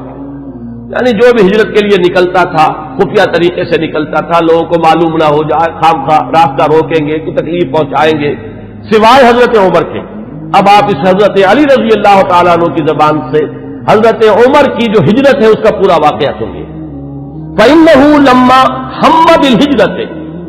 اس لیے کہ جب حضرت عمر نے ارادہ کیا ہجرت کا، تقلد سیفہ، تو انہوں نے اپنی جو ہے تلوار جو ہے وہ لی، گردن میں ڈالی، وتنکب قوسہ، اپنی کمان جو ہے وہ اپنے کندھے میں ڈالی، وانتقض فی یدہ اسہما، اور اپنے ہاتھ میں تیر بھی لے لیے تیار کہ کمان سے کے ساتھ جو ہے وہ تیر جو ہے ہاتھ میں موجود ہو۔ وأتی الکعبہ، اور آئے وہ مسجد حرام میں کعبے کے پاس، واشراف قریش بفنائہا، اور قریش کے بڑے بڑے سردار جو ہیں وہ کعبے کے صحن میں، یہی جس وقت مسجد حرام کہلاتی ہے، خانہ کعبہ تو وہی گھر ہے، اس کے ساتھ جو صحن ہے یہ فنا ہے اس کا صحن ہے۔ فطاف سبعا، تو 7 چکر لگائے حضرت عمر رضی اللہ تعالیٰ عنہ نے اسی کیفیت کے اندر خانہ کعبہ کے. ساتھ ہی آپ کو معلوم ہوگا اشواط ہوتے ہیں جب عمرے کے لیے یا حج کے اندر جب بھی وہ طواف کیا جاتا تو ساتھ ہے. ثم صلی رکعتین عند المقام، پھر مقام ابراہیم کے پاس آ کر پورے سکون سے 2 رکعتیں پڑھی. ثم اتی حلقہم واحد واحدۃ، پھر جو لوگ بیٹھے ہوئے تھے ایک ایک کے پاس آ کر انہوں نے کہا فقالت شاہق الوجوہ، لوگ چہرے جو ہے وہ کملا گئے، عزت ختم ہوئی. اور اس کے بعد فرمایا من اراد ان تسکلہ امہ او یتم ولدہ او ترمل زوجتہ، جس شخص کی بھی یہ خواہش ہو کہ اسے روئے اس کی ماں اور یتیم ہو جائے اس کے بچے اور بیوہ ہو جائے اس کی بیوی، فلیلقنی وراء ھذا الوادی، تو وہ آئے اور اس وادی کے پیچھے ذرا مجھ سے مقابلہ کر لے. یہ اعلان کر کے ذرا الفاظ غور کیجئے، جس کا بھی ارادہ ہو، جو چاہتا ہو کہ اسے اس کی ماں روئے اور اس کے بچے یتیم ہو جائیں اور اس کی بیویاں یا بیوی جو ہے وہ بیوہ ہو جائے، تو ذرا آ جائے میرا مقابلہ کر لے. فرمایا حضرت علی فرماتے فما تبعہ منہم احد، ان میں سے کسی کو یہ جرأت نہیں ہوئی کہ وہ حضرت عمر کا پیچھا کرتا. اس کے بعد اب چند احادیث میں آپ کو سنا رہا ہوں جو حضرت عمر کی شان میں، اگرچہ امام سیوطی نے تو یہ بہت سے اس میں نقل کیے ہیں، لیکن میں یہ چاہتا ہوں کہ صرف صحاح کی جو روایات ہے وہ آپ کو سناؤں. باقی یہ کہ ابن عساکر اور حاکم مختلف اور طبرانی یہ جو یعنی کتابیں حدیث کی ہیں جن کا درجہ بہرحال وہ نہیں ہے، وہ آپ میں سے جس کو بھی شوق ہوگا وہ اس کو اپنے طور پر مطالعہ کر لے گا، لیکن یہ روایات جو ہیں یہ تو متفق علیہ. اخرج الشیخان عن ابی ہریرہ رضی اللہ عنہ، اب یہ حضرت امام بخاری اور امام مسلم دونوں کی یعنی کا اتفاق ہے اس روایت پر. قال،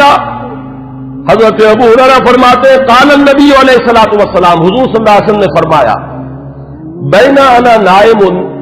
کہ اسی اثناء میں کہ میں سویا ہوا تھا، رأیتنی فی الجنہ، میں نے اپنے آپ کو جنت میں پایا. یہ خواب کا ذکر فرما رہے ہیں حضور. فإذا امرأة تتوضأ إلى جانب قصر، تو میں نے دیکھا کہ ایک عورت، ایک خاتون ہے، ایک بہت بڑا قصر ہے، محل ہے، اس کے ساتھ کوئی لان ہوگا، پائن باغ ہوگا، اس میں وہ وضو کر رہی ہیں. قلت لمن هذا القصر، میں نے پوچھا، فرشتوں سے پوچھا ہوگا آپ نے، کس کا ہے یہ محل؟ قالوا لعمر، تو مجھے بتایا گیا کہ یہ عمر کا محل ہے. فذکرت غیرتک، اب یہ بات بھی حضور فرما رہے حضرت عمر سے کہ عمر اس وقت مجھے تمہاری غیرت کا احساس ہوا کہ گویا کہ وہ تمہاری زوجہ ہیں جنت میں جن کو میں نے دیکھا، تو مجھے اندازہ ہوا تمہاری تو بڑی غیرت ہے تمہاری طبیعت میں کہ میں نے تمہاری بیوی کو دیکھا اس وقت. تو حضرت فبلغت مدبرن، تو میں تمہاری غیرت کا خیال کر کے فوراً وہاں سے پلٹ گیا، ہٹ گیا. فبکا عمر، حضرت عمر اس پر رو پڑے. وقال علیک غار یا رسول اللہ، تو انہوں نے فرمایا کہ حضور کیا میں آپ سے غیرت کروں گا؟ کیا اس کا کوئی امکان ہے کہ میری غیرت جو ہے وہ آپ کے معاملے کے اندر اس طریقے سے جاگے؟ بہرحال اس حدیث نے حضرت عمر کا جو مقام ہے اس کو واضح کیا. پھر سنیے، اخرج الشیخان عن ابن عمر ان رسول اللہ صلی اللہ علیہ وسلم قال، یہ بھی متفق علیہ روایت ہے. حضور نے فرمایا بینا انا نائم شربت، میں ایک سویا ہوا تھا، خواب ہی میں نے پیا، یعنی اللبن، کیا پیا؟ دودھ پیا. حتی انظر الری یجری من اصفاری، اتنا پیا کہ وہ جو اس کے تر و تازگی اس سے پیدا ہوئی، میں نے محسوس کیا کہ اس کا اثر میرے ناخنوں تک پہنچ گیا. وہ تازگی جو ہے یا وہ قوت جو حاصل ہوئی اس سے وہ میرے ناخنوں سے ٹپک رہی ہے، بہہ رہی ہے. ثم ناولتہ عمر، پھر میں نے وہ پیالہ جو ہے وہ عمر کو دے دیا. قالوا فما اولتہ یا رسول اللہ، صحابہ نے پوچھا حضور آپ نے اس خواب کی کیا تعبیر کی؟ قال العلم، حضور نے فرمایا وہ پیالہ وہ علم کا پیالہ ہے جس سے میں نے سیر ہو کر پیا، اور پھر میں نے وہ پیالہ عمر کے حوالے کر دیا اور اس نے اس سے پیا. پھر سنیے تیسری حدیث، اخرجہ الشیخان، پھر اس حدیث کے راوی بھی دونوں ہیں امام بخاری امام مسلم. عن ابی سعید الخدری رضی اللہ عنہ، حضرت ابو سعید خدری فرماتے ہیں قال سمعت النبی صلی اللہ علیہ وسلم، حضور صلی اللہ علیہ وسلم سے میں نے خود سنا، یقول، یہ فرماتے ہوئے بین انا نائم رأیت الناس عرضوا علی وعلیہم قمص، میں سویا ہوا تھا، میں نے دیکھا بہت سے لوگ میرے سامنے پیش کیے گئے، انہوں نے قمیصیں پہنی ہوئی ہیں لیکن ان قمیصوں کا سائز جو ہے بڑا مختلف ہے۔ فَمِنْهَا مَا يَبْلُغُ الصُّدَى، ان میں سے کچھ ایسے بھی تھے کہ جن کی قمیضیں صرف سینے تک پہنچتی تھیں۔ وَمِنْهَا مَا يَبْلُغُ دُونَ ذَلِكَ، بہت سے ایسے تھے جن کی قمیضیں لمبی تھیں، اس سے زیادہ تھیں۔ وَعُرِضَ عَلَيَّ عمر، اور اب میرے سامنے عمر کو پیش کیا گیا۔ وَعَلَيْهِ قَمِيصٌ يَجُرُّهُ، ان پر اتنی لمبی قمیص تھی، اتنی لمبی قمیص پہنی ہوئی تھی، زیب تن کیے ہوئے تھے کہ وہ اسے گھسیٹ رہے تھے، یعنی وہ پیچھے پیچھے جو ہے، جیسے کہ پچھلے زمانے کے اندر بادشاہوں کا رواج ہوتا تھا ان کے، اور یہ ہمارے ہاں بھی جو جانگلیوں میں آپ نے دیکھا ہوگا تہمت جو ہے وہ زمین میں گھسٹتا ہوا چلے اپنے فخر اور غرور کے اظہار کے لیے، وہ نقشہ جو ہے کہ وہ اپنے اس قمیص کو گھسیٹ رہے ہیں۔ قالا، تو لوگوں نے پوچھا، قالو فما اولتہ یا رسول اللہ، حضور آپ نے اس کی کیا تعبیر فرمائی؟ قالا دین، حضور نے فرمایا دین ہے یہ۔ لوگوں کے حصے میں دین کے مختلف حصے آئے ہیں، کسی کے پاس بہت ہے، کسی کے پاس کم ہے، کسی کے پاس زیادہ ہے۔ حضرت عمر رضی اللہ تعالی عنہ کو اللہ تعالیٰ نے دین کی دولت سے جس درجے سرفراز فرمایا وہ اس حدیث میں اس تمثیل سے واضح ہوئی۔ پھر سنیے، یہ بھی پھر متفق علیہ روایت ہے۔ یہ میں چاہتا ہوں کہ آپ حضرات کے سامنے یہ چیزیں آئیں تو اس پوری سند کے ساتھ آئیں، کس درجے کی یہ روایات ہے، یہ کہانیاں نہیں ہیں، یہ صرف زور خطابت نہیں ہے کہ جو لوگ اپنے انداز کے اندر آپ حضرات کے سامنے بیان کرتے ہوں، بلکہ یہ کہ یہ حقائق ہیں وہ کہ جو ہمارے ہاں مستند ترین، اب ظاہر بات ہے کہ قرآن کے بعد مستند ترین ہمارے ہاں تو یہی دو کتابیں ہیں، صحیحین، صحیح بخاری اور صحیح مسلم، اس میں کسی کو بھی اہل سنت میں کسی شک و شبے کی گنجائش نہیں، اور ان کی یہ متفق علیہ روایات ہے۔ اس کے راوی حضرت سعد بن ابی وقاص رضی اللہ تعالی عنہ قال قال النبی علیہ الصلوۃ والسلام یا ابن الخطاب، حضرت سعد بن ابی وقاص فرماتے ہیں کہ حضور صلی اللہ علیہ وسلم نے فرمایا، اے خطاب کے بیٹے رضی اللہ عنہ، والذی نفسی بیدہ ما لقیک الشیطان سالکا فجا قط الا سلک فجا غیر فجک، اے خطاب کے بیٹے میں یہ دیکھتا ہوں کہ جس راستے سے تو چل رہا ہوتا ہے شیطان جو ہے اس راستے سے کنی کترا کر کسی اور گھاٹی میں سے نکل جاتا ہے، یعنی وہ آمنا سامنا کرنے کی قوت نہیں رکھتا ہے اے عمر تمہارے ساتھ۔ اب روایت جو ہے یہ صرف بخاری کی ہے، متفق علیہ نہیں، لیکن اصح الکتب بعد کتاب اللہ تو یہ صحیح بخاری ہے۔ عن ابی ہریرہ قال النبی علیہ الصلوۃ والسلام لقد كان فيما قبلكم من الامم ناس محدثون فإن يكن في امتي احد فإنه عمر، حضرت حضور صلی اللہ علیہ وسلم کا فرمان کیا ہے؟ حضرت ابو ہریرہ راوی ہے کہ حضور نے فرمایا کہ تم سے پہلی جتنی امتیں گزری ہیں، جتنے رسولوں کو اللہ تعالیٰ نے امتیں عطا فرمائی، ان میں محدث ہوتے تھے۔ محدث وہ ہے، اس کو میں نے پہلے بھی کبھی عرض کیا تھا کہ یہ لفظ جو ہے زبر اور زیر کے فرق سے بہت اس کے اندر معنی کا جو ہے فرق واقع ہو جاتا ہے۔ محدث یہ تو ہمارے ہاں محدثین کرام، امام بخاری، حدیث نبوی کے ماہرین عالمین وہ ہے محدثین، اور محدث وہ شخص ہوتا ہے جس سے اللہ کلام کرے، جسے اللہ کی طرف سے الہام ہوتا ہو، وہ محدث ہے۔ حضور نے فرمایا کہ تم سے پہلے جتنی امتیں بھی گزری ہیں ان میں محدث ہوتے تھے، میری امت میں اگر کوئی محدث ہے تو وہ عمر ہے رضی اللہ تعالی عنہ۔ اس کا ایک بڑا گہرا تعلق ہے کہ کتنی چیزیں، کتنے معاملات ہیں، اگرچہ میں نے نشان تو اور بہت سی روایات کے اوپر بھی لگائے ہوئے ہیں، لیکن میں سمجھتا ہوں کہ میں اسی پر اکتفا کروں۔ البتہ ایک چیز جو ہے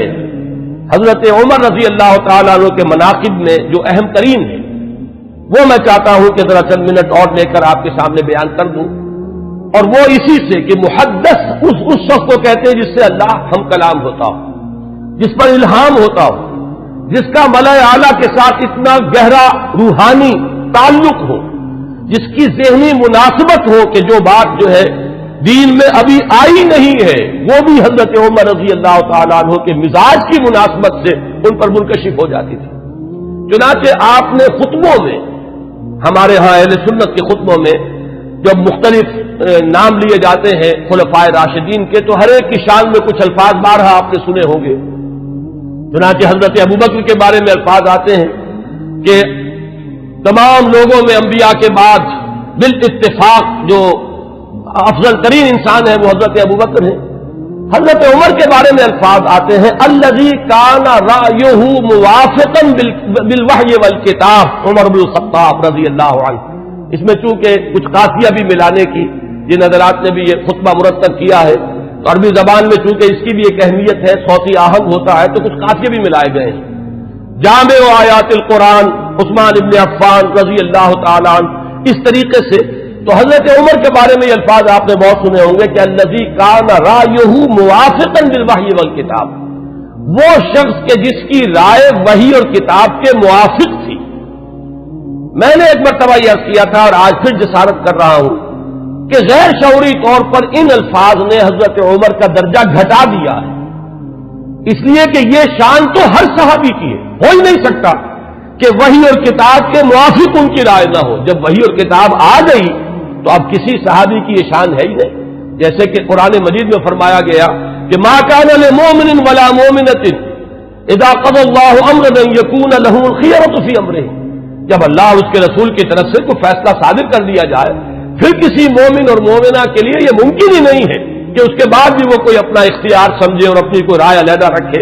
تو اس حد تک تو حضرت عمر کی بات بھی اگر ہے تو وہ تو تمام صحابہ کے ساتھ ہے۔ اصل شان تو یہ ہے کہ الذی کان الوحی والکتاب موافقا برأیہ، حضرت عمر کی شان یہ ہے کہ وحی اور کتاب نازل ہوئی ہے ان کی رائے کی موافقت میں، ایک رائے ان کی طرف سے پہلے آئی ہے اور کلام اللہ میں وہ حکم اس کے مطابق نازل ہو گیا ہے۔ ظاہر بات ہے کہ اس کا سبب نزول یہ نہیں ہے کہ حضرت عمر نے یہ فرمایا معاذ اللہ، لیکن یہ کہ وہ موافقت نزول سے قبل کی مناسبت، وہ ذہنی اور باطنی اور روحانی اور قلبی جو مناسبت حضرت عمر کو حاصل تھی اس حقیقت کے ساتھ، اس کی وجہ سے جو بات آپ کے ذہن میں آتی تھی اسی کے مطابق قرآن مجید میں پھر حکم نازل ہو جاتا تھا۔ امام عبداللہ شیبانی نے 21 اس کی مثالیں دی ہیں، جس کو کہ یہاں اس وقت جو ہے میں ظاہر بات ہے کہ نقل نہیں کر سکتا، ان میں سے 5-6 جو بہت اہم ہیں وہ میں گنوا رہا ہوں۔ سب سے پہلی بات یہ کہ حضرت عمر نے یہ فرمایا تھا، عرض کیا تھا حضور صلی اللہ علیہ وسلم سے لَاتَّخَذْنَا مِن مقام ابراہیم مصلی، حضور کیا ہی اچھا ہو اگر ہم مقام ابراہیم کو اپنی جائے نماز بنائیں، ہم یہاں پر نماز ادا کیا کریں۔ فنزلت، اور اس کے بعد یہ آیت نازل ہو گئی وَاتَّخِذُوا مِن مقام ابراہیم مصلی۔ یہ الفاظ جو ہے تقریباً بالکل وہی ہے کہ جو الفاظ حضرت عمر نے اپنے قول میں استعمال کیے تھے، بالکل اسی کے مطابق یہ وہی نازل ہوئی۔ اسی طرح دوسری بات حضرت عمر ہے جنہوں نے حضور صلی اللہ علیہ وسلم سے فرمایا، عرض کیا تھا یا رسول اللہ يدخل على نسائك البر والفاجر فلو امرتهن يحتجبن، کہ حضور آپ کے گھروں میں مومن بھی آتے ہیں، منافق بھی آ جاتے ہیں، نیک بھی آتے ہیں اور فاجر قسم فاسق قسم کے لوگ بھی آ جاتے ہیں، تو کیا ہی اچھا ہو اگر آپ اپنی ازواج کو پردے کا حکم دیں۔ فنزلت آیت الحجاب، اس کے بعد جو ہے وہ حجاب والی آیت نازل ہو گئی۔ نمبر 3، وَاجْتَمَعَ نِسَاءُ النَّبِيِّ علیہ الصلوٰۃ والسلام فِي الْغِیرَۃِ، قُلْتُ، حضرت عمر یہ فرماتے ہیں کہ جب حضور صلی اللہ علیہ وسلم کی ازواج مطہرات نے وہ ایک ایکا کر لیا تھا، یہ واقعہ ہے جو آتا ہے سیرت میں، حضور صلی اللہ علیہ وسلم سے نان نفقے کے مطالبے کے لیے کہ کچھ ہمارا بھی جو ہے روزینہ بڑھا دیا جائے، کچھ ہمارے لیے بھی وسعت ہو جانی چاہیے، جیسے حضرت فاطمہ حاضر ہوئی تھی حضور کی خدمت میں کہ اب تو عام لوگوں کے گھروں کے اندر جو ہے بڑی خوشحالی ہے تو مجھے بھی کوئی کنیز یا غلام عنایت ہو جائے۔ اسی طرح ازواج مطہرات کا معاملہ ہے، انہوں نے بھی اسی دلیل سے کہ اب تو عام لوگوں کے گھروں کے اندر بڑی خوشحالی ہو گئی ہے تو کچھ نہ کچھ ہمیں بھی وسعت اور کشادگی کا انتظام کر دیا جائے۔ تو جب یہ معاملہ ہوا تو حضرت عمر نے یہ کہا تھا، جو الفاظ فرمائے تھے اس کے مطابق وہ آیت نازل ہوئی، عسى ربه ان طلقكن ان يبدله ازواجا خيرا منكن۔ یہ تیسری مثال ہے۔ چوتھی مثال، بدر کے اسیروں کے ضمن میں جب مشورہ ہوا، حضرت عمر کی رائے یہ تھی کہ ان سب کو قتل کیا جائے، نہ صرف یہ کہ قتل کیا جائے بلکہ جو بھی رشتہ دار ہو کسی اسیر کا مسلمانوں میں سے قریب ترین رشتہ دار، وہ اپنے ہاتھ سے اسے قتل کرے۔ اگرچہ حضور صلی اللہ علیہ وسلم پر تو آپ کو معلوم ہے کہ غلبہ تھا، رافت، رحمت، شفقت، نرمی، اسی لیے قرآن مجید میں 2 جگہ وہ آیت نازل ہوئی ہے کہ حضور سے فرمایا اللہ نے کہ نبی آپ کی نرمی کے یہ لوگ حقدار نہیں ہیں، یہ کفار اور منافقین، آپ کی نرمی اہل ایمان کے حق میں ہو تو کیا کہنے ہیں، مطلوب ہے، لیکن یہ آپ کی اس نرمی سے جو بیجا فائدہ اٹھا جاتے ہیں کفار و منافقین، تو ذرا آپ اپنی طبیعت میں ان کے لیے سختی پیدا کیجیے۔ یا ایھا النبی جاہد الکفار والمنافقین واغلظ علیہم، دو جگہ پر یہ آیت آئی ہے، سورہ تحریم میں بھی ہے، سورہ توبہ میں بھی ہے۔ تو وہی بات جو ہے یہاں پر ہوئی تھی کہ حضور کی طبیعت میں بھی غلبہ تھا، اور حضرت ابوبکر انتہائی رقیق القلب، حضور صلی اللہ علیہ وسلم کی سیرت کے اس اعتبار سے عکس کامل، وہی شفقت اور رحمت، ارحم امتی بامتی ابوبکر واشدہم فی امر اللہ عمر، وہی معاملہ یہاں تھا۔ تو بہرحال جب یہ فیصلہ ہو گیا کہ انہیں فدیہ لے کر چھوڑ دیا جائے، تو پھر قرآن مجید میں جو آیت نازل ہوئی سورہ انفال میں ہے، وہ آپ کے علم میں ہوگا کہ اس میں توثیق ہوئی حضرت عمر کی رائے کی۔ اسی طریقے سے شراب کی حرمت کے ضمن میں حضرت عمر رضی اللہ تعالیٰ عنہ نے پہلے سے کہنا شروع کر دیا، اور بار بار وہ دعا کرتے تھے، اللہ اس شراب کے ضمن میں تو آخری اور حتمی اور جو فیصلہ کن حکم ہے وہ نازل فرما دے۔ تو اس کے بعد اللہ تعالیٰ نے اس کی آخری حرمت کا جو ہے وہ فیصلہ فرمایا، اس کی جو آیت جو ہے وہ نازل ہوئی۔ ایک اور اہم مقام ہے، یہ ابن ابی حاتم لائے اپنی تفسیر میں حضرت انس سے، قال عمر، اور حضرت عمر رضی اللہ تعالیٰ عنہ خود اس کے راوی ہیں، وافقت ربی فی 40، یہاں حضرت عمر فرما رہے ہیں 4 چیزوں میں میرے رب کے ساتھ میری کامل موافقت ہو گئی، کہ جو بات میرے ذہن میں آئی، بلکہ یہاں تو میں جو مثال دے رہا ہوں جو زبان پر آ گئی حضرت عمر کے، بالکل وہی جو ہے وحی کے اندر الفاظ نازل ہو گئے۔ وہ فرماتے ہیں کہ نزلت هذه الآیہ، جب یہ آیت نازل ہوئی ہے سورہ مومنون میں ہے، وَلَقَدْ خَلَقْنَا الْإِنسَانَ مِنْ سُلَالَةٍ مِّن طِينٍ ثُمَّ جَعَلْنَاهُ نُطْفَةً فِي قَرَارٍ مَّكِينٍ ثُمَّ خَلَقْنَا النُّطْفَةَ عَلَقَةً فَخَلَقْنَا الْعَلَقَةَ مُضْغَةً فَخَلَقْنَا الْمُضْغَةَ عِظَامًا فَكَسَوْنَا الْعِظَامَ لَحْمًا ثُمَّ أَنشَأْنَاهُ خَلْقًا آخَرَ۔ جب یہ آیات نازل ہوئیں تو میری زبان پر فوراً الفاظ جاری ہو گئے، فَتَبَارَكَ اللَّهُ أَحْسَنُ الْخَالِقِينَ، اور بین ہی یہی الفاظ بعد میں قرآن مجید میں بھی وحی کے ذریعے سے نازل ہو گئے۔ یہ میں نے صرف آپ کو 6 مثالیں سنائی ہیں، 21 مثالیں ہیں اس طرح کی کہ جو عبداللہ شیبانی رحمہ اللہ نے اپنی کتاب میں جو ہے اس کو درج کیا ہے، کہ بالکل ذہن میں سمجھیے کہ ایک ذہن ہے، ایک مزاج ہے، ہم آہنگی ہے، حقیقت تک اتنی رسائی ہو چکی ہے، اتنا قرب ہو چکا ہے کہ بالکل سوچ وہی ہے، بلکہ یہ کہ نزول کے بعد تو ظاہر بات ہے کہ ہر صحابی کی وہی سوچ ہوتی تھی، لیکن یہ ہے کہ پہلے سے ذہن کا اس درجے ہم آہنگی اختیار کر لینا، یہ حضرت عمر رضی اللہ تعالیٰ عنہ کے مناقب میں سے یہ بھی ایک بہت اہم پہلو ہے۔ آج اسی پر اتفاق کر رہا ہوں۔ آئندہ کے بارے میں میرا ایک خیال ہے، جمعے کی ان تقاریر کے ضمن میں ایک رہتا ہے مسئلہ کہ اب کس موضوع کو اختیار کیا جائے۔ میرا ارادہ یہ ہے کہ آئندہ سے جو سب سے اہم اور بنیادی موضوع ہے ہمارے دین کا، ایمان اور اس کی حقیقت اور اس کے لوازم اور اس کے تقاضے، اور اس میں بڑی اہم بحثیں ہیں کہ ایمان کا عمل سے کوئی تعلق ہے یا نہیں، اور ہے تو کیا ہے، ایمان کا لازمی نتیجہ جہاد ہے یا نہیں، وہ اس کے لیے کیا دلیل ہے، ایمان کا مادہ کیا ہے، اس کے لفظی معنی کیا ہے۔ میں انشاءاللہ تعالیٰ ایک سلسلہ تقاریر اس موضوع پر شروع کروں گا، تاکہ جو بنیادی ہمارے دینی تصورات ہیں ان میں اگر کہیں کوئی کمی ہے تو وہ اللہ تعالیٰ اس کے ذریعے سے پوری کر دے، اور پھر ہمارے اندر وہ جذبہ ابھرے کہ جو ایمان کے اصل تقاضے ہیں ان کو ہم ادا کرنے کے لیے کمر بستہ ہو جائیں۔ اقول قولی ھذا واستغفر اللہ لی ولکم ولسائر المسلمین والمسلمات۔